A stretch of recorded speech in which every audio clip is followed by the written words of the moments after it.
오늘의 마지막 그래프 만나보겠습니다. 오, 이번에는 도자기가 나왔네요. 네. 예쁘다. 푸르스름한 옥색을 띠면서. 약간 하얀색이지만 자세히 보면 네. 푸르스름한. 네. 네. 문양이 위쪽에만 네. 이렇게. 한번 돌려보겠습니다. 자, 그림 보시죠. 이거 지금 기계가 돌리는 거 아닙니다, 지금. 예, 제가 돌리는 겁니다. 와, 문양이 이렇게 꽃. 간결하지만 아주 아름답게. 예쁜데요. 네, 이렇게 아래 위로 띠가 이렇게 둘러져 있고요. 아주 이렇게 뭐라 그러지? 담백하면서도. 네, 네. 아주 간결하면서. 네, 네. 굉장히. 아름답죠. 네. 빛깔로만 보면 안현 씨 보기에 뭐 같습니까? 이게 빛깔로만 봤을 때는 청자. 백자도 아닌 것이 청자도 아닌 것이. 백자도 아닌 것이 청자도 아닌 것이 네. 백청자? 청자면 고려고 백자면 조선이잖아요. 주로 그렇죠. 백자 같은데요. 백자 같다. 네. 그래 우리도 이렇게 피부가 너무 하얗면은 네. 푸르스름함을 띠거든요. 네? 원래 그래요. 너무 하얗면요? 네. 그래요? 피부가 하얗다 못해 옥처럼 빛난다 그러거든요. 네. 그래서 백자일 것 같아요. 제가 한때 그 우유빛깔이라는 네. 얘기를 많이 들었었는데 요즘에 이제 러닝을 하다 보니까 좀 얼굴이 조금 까매졌지만. 저도 많이 들었어요. 잘못. 네. 지금도 진짜 피부가. 네, 예. 어릴 때 저도 많이 들었는데. 뽀얀 피부. 예. 네. 안혜영 씨도 피부가 우유빛깔인데요? 굉장히 우유인데? 완전히 우유인데? 애기다, 애기. 진짜. 저는 약간 바나나 우유. 네, 바나나 우유. 감사합니다. 바나나 우유. 예, 예. DOC 김창렬 선배님께서 네. 저는 뇌가 비치는 피부라고 하셨어요. 뇌가 비치는 피부? 네. 너무 투명해서 네. 지금은 아니에요. 지금은 아니에요. 맑은 색이긴 합니다만 약간 푸르스름한 네. 느낌도 있고 해서 좀 청자인지 백자인지 잘 모르겠는데 위원님 네. 오늘 나온 이 도자기의 정체가 무엇입니까? 사실 의뢰품은 백자로 보면 됩니다. 백자죠. 네, 사실 백자는 조선시대를 대표하는 도자기로 순백색 바탕 위에 위약을 씌워서 만든 거죠. 네, 그래서 무늬를 표현하는 기법과 안료에 따라서 순백자, 양각백자, 철화백자, 청화백자 등으로 다양하게 나누죠. 네. 근데 그 중에서 의뢰품은 상간백자입니다. 저 의뢰품은. 네, 그래서 상간백자는 바탕에 문양을 새기고 흙을 채워서 문양을 표현한 도자기를 우리가 상간백자라고.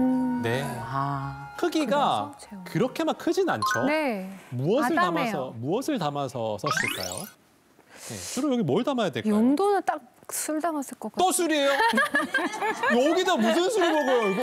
아니 여기다가 그 담아서 이렇게 국자로 이렇게 국자로. 뜨지 않았을까? 안혜연 씨 보기엔 여기에 뭘 담으면 좋을 것 같습니까? 전혀 감이 안 잡히는데요. 나는 안혜연 씨 보니까 갑자기 떠오르는 게 있습니다. 꿀. 곰돌이처럼 생겼죠? 꿀. 감사해요. 정말 감사합니다. 정말 거짓말을 못하나 봐요. 나 한 번 웃기고 갈 거야. 꿀. 근데 이 꿀일 수도 있을 것 같네요. 마지못해 인정하는. 위원님 주로 뭘 담으면 좋을까요? 음식을 담아 사용했던 항아리죠. 항아리. 네, 항아리인데 저렇게 둥근 형태의 항아리를 소리나. 우리가 원호라고 해요. 원호. 네, 원호. 그래서 그 원호가 큰 항아리에는 무슨 김장김치라든가 술을 보관했죠. 네, 이건 좀 작습니다. 그러다가 의뢰품처럼 저렇게 적은 항아리에는 장류나 젓갈류 같은 것을 넣어서 했는데 사실 항아리 하면은 사용하는 사람이 뭐를 넣어서 사용했느냐에 따라서 사실 명칭이 바뀌어질 수도 있는 거예요. 그러니까 꼭 무슨 것을 사용한다 하는 그런 법은 사실 없는 걸로 알고 있으면 됩니다. 네. 문양 얘기를 좀 해볼 텐데요. 이 의뢰품은요, 문양을 새긴 다음에 여기에 흙을 채워서 표현한 상간백자라고 했습니다. 네. 여기서 여러분께 퀴즈를 드리도록 하겠습니다. 흙을 채워서 문양을 넣은 건데 이 흙에는요, 흙 말고도 다른 것도 섞여 있다고 하거든요. 이게 문제입니다. 문양의 재료가 된 흙에는 어떤 것이 섞어서 표현이 되었을까요? 1번 철, 2번 숯, 3번 먹, 4번 패각. 저는 먹. 왜 먹이죠? 흙에다가 먹 간 물을 섞어가지고 네, 뭔가 먹물을 넣어서. 네. 색을 내지 않았을까. 네. 흙에다가 먹물을 넣어서. 저는 폐각. 폐각. 네. 조개나 이런 게 어떤 조개일까요? 까만색이면. 아니요, 흙이잖아요. 네. 아, 네. 흙이기 때문에 굳이 검은색 재료 사용하지 않았었어도 폐각이 네, 조개를 갈아서, 네, 갈아서. 그 흙이랑 해가지고 섞어서 아. 하면 좀 오래 가지 않았을까. 네, 알겠습니다. 저는 철. 철, 왜 철이죠? 철에다가 흙과 철이 네. 이렇게 해야만이 네. 잘 이게 문양이 새겨질 것 같아요. 잘 새겨질 것 같다. 네. 알겠습니다. 자, 과연 답은 무엇일지. 두두두두두두두. 위원님 정답은 무엇입니까? 1번 철이. 임수정 씨, 네. 와, 자세한 설명 부탁드리겠습니다. 사실 정확하게 말하면 백자 바탕에 문양을 새기고 네. 산화철이 함유된 붉은색을 띠는 흙인 자토를 채워서 만든 거예요. 그래서 이 저러한 백자를 우리가 상감백자라고 그래요. 네. 근데 상감백자는 고려백자의 영향을 받아가지고 연질태토에 작은 금이 간 빅렬이 있는 것과 중국 백자의 영향을 받아가지고 경질태토에 위약을 입힌 것을 우리가 나누는데 네. 의례품은 후자에 해당하죠. 그래서 상감백자는 15세기에만 제작되었기 때문에 상당히 귀합니다. 근데 제가 알기로는 철화백자도 있거든요.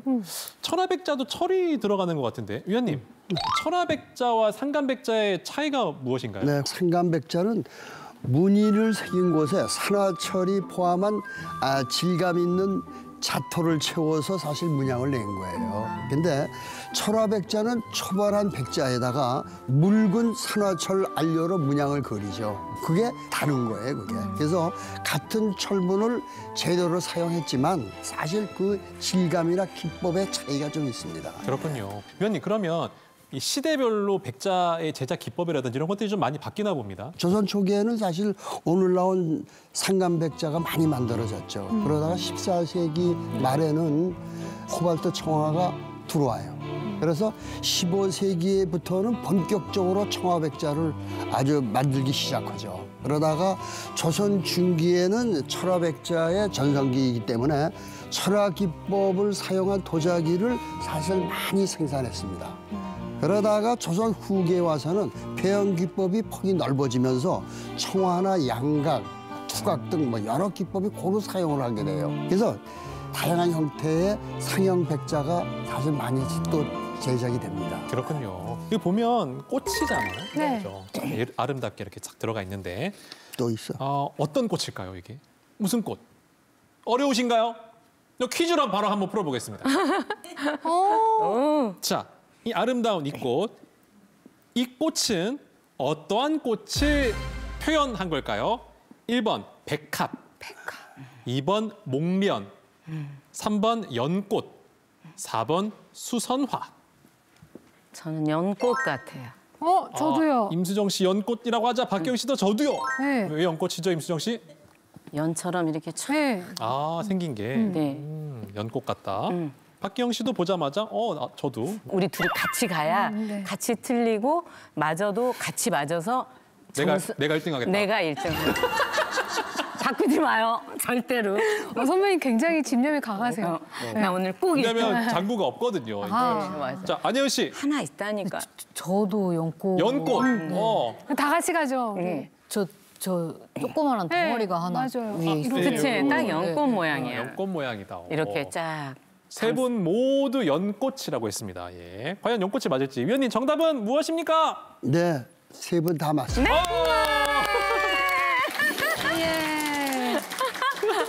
예. 위원님 이거 누가 봐도 연꽃 같긴 합니다. 네, 사실 의례품은 연꽃을 표현한 거죠. 네, 연꽃은 군자의 청빈함에 비유되는 꽃이죠. 그래서 꽃과 열매가 나란히 생기는 아주 성질 때문에 연생, 즉 연이어 자손을 얻는다는 의미가 있어서 자손번창을 상징하기도 하죠. 네, 그래서 또 연꽃은 밤이면은 꽃이 오므라졌다가 네. 이제 아침에 피어나는 특성이 있어가지고 재생을 의미하기도 해요. 그래서 또한 꽃 상여에 장식을 연꽃으로 하는 이유가 그 이유 때문이에요, 사실. 또 연꽃과 함께 그려진 게 있어요. 연꽃 옆에 쭉 이렇게 쭉 그게 끊임없이 뻗어나가는 모습 때문에 장수를 상징하는 당초문. 그래서 연꽃과 당초문이 이렇게 연결된 걸 연당초문이라고 그래. 그러니까 연당초문은 상간백자에 주로 새겼던 사실 문양입니다. 그렇습니다. 자, 이제 마지막으로 궁금증 해결할 수 있는 60초 최종 감정의 시간 드립니다. 의원님, 이 의뢰품과 같은 상간백자는 지금 얼마나 남아 있어요? 네, 조선백자의 상간기법은 사실 15세기에만 아까 만들었다 얘기 드렸죠. 네. 그래서 상당히 귀합니다. 아, 상당히 귀합니다. 박경 씨. 네. 이게 항아리가 아니라 만약에 대접이나 접시 같은 종류의 것이었다면 혹시 가치가 달라질까요? 네, 오늘 상간기법 항아리가 보면 사실 큰 편이에요. 그렇죠? 근데 대접은 귀한 편이에요. 미안합니다. 귀한 편인데 대접은 사실 우리 많이 남아있는 게 덜어 남아있는 게 사실 사회에 있어요. 그래서 높게 평가하기가 어렵죠. 아, 네. 항아리이기 때문에. 항아리 네, 귀합니다. 항아리는 귀해서 좀 높게 평가가 되고. 좋습니다. 네. 자, 안혜원 씨. 저 상감기법을 사용해서 만들었다고 하셨는데 기법에 따라서도 가격 차이가 있나요? 네, 사실 기법에 따라서는 차이가 있죠. 무슨 뭐 좋은 기법이 들어가면 좋은데 사실 오늘 기법하고 이 균형을 맞추기는 어렵고 사실은 문양이 얼마만큼 아름답게 빛깔이나 이 무늬나 형태가 아주 정확하게 이런 거를 우리가 높게 평가를 합니다. 그럼 여기까지입니다. 오늘 잠깐만요. 오늘 기법이 조금 더 비싸다는 안 거죠? 돼요. 뭐 하시는 거예요, 지금? 뭐 그냥 가만히 기다려주니까 뭐 질문을 계속 욕심이 과하시네요. 지금 시간 다 됐는데요. 이해야 된단 말이에요. 조선 백자 일반적인 백자보다는 좀 더 하는 것 같아요. 두 분 뭐 하세요? 지금 시간 다 됐는데. 예. 네. 아무튼 희소성은 분명히 있다고 합니다. 자, 세 분 마음의 결정하시고 감정가 써주시기 바랍니다. 아, 상당히 귀한. 얼마를 적지? 추감정단 세 분의 추정 감정가 확인하기 전에 현재 선두는 임수정 씨가 장구 5개, 와. 네. 박기영 씨가 3개, 네. 안혜영 씨가 1. 정확히 박기영 씨가 맞히면 장구 2개. 네. 그러면은 임수정 씨와 공동 장원이 될 수는 있네요. 네. 정확히 어떻습니까? 안 맞히면 1개죠? 네. 네. 뭐가 내죠? 박기영 씨가 정확히 안 맞히기를 바라나요, 지금? 그래도 제가 1등이잖아요. 정확히 안 맞히면. 임수정 씨 3,500만 원 쓰셨고요. 네. 박기영 씨 5,000, 안혜연 씨 4,000. 안혜연 씨 포기하면 안 됩니다. 포기한 거 아닙니다. 4천만 원. 예. 이유를 들어보겠습니다. 아까 토기가 3천만 원이었죠. 예. 네. 그래가지고 이제 토기보다는 조금 나가지 않을까 아, 네. 해서 뭐 예. 자, 오늘의 마지막 의뢰품 과연 얼마의 추정 감정가일지 지금 공개합니다. 15세기에 제작된 백자 상감 연 당초문 항아리의 추정 감정가 확인해 보겠습니다. 정확히만 하셔라. 10만 단위, 10만 단위, 100만 단위, 100만 단위, 1,000만 단위, 1,000만 단위, 1,000만 단위.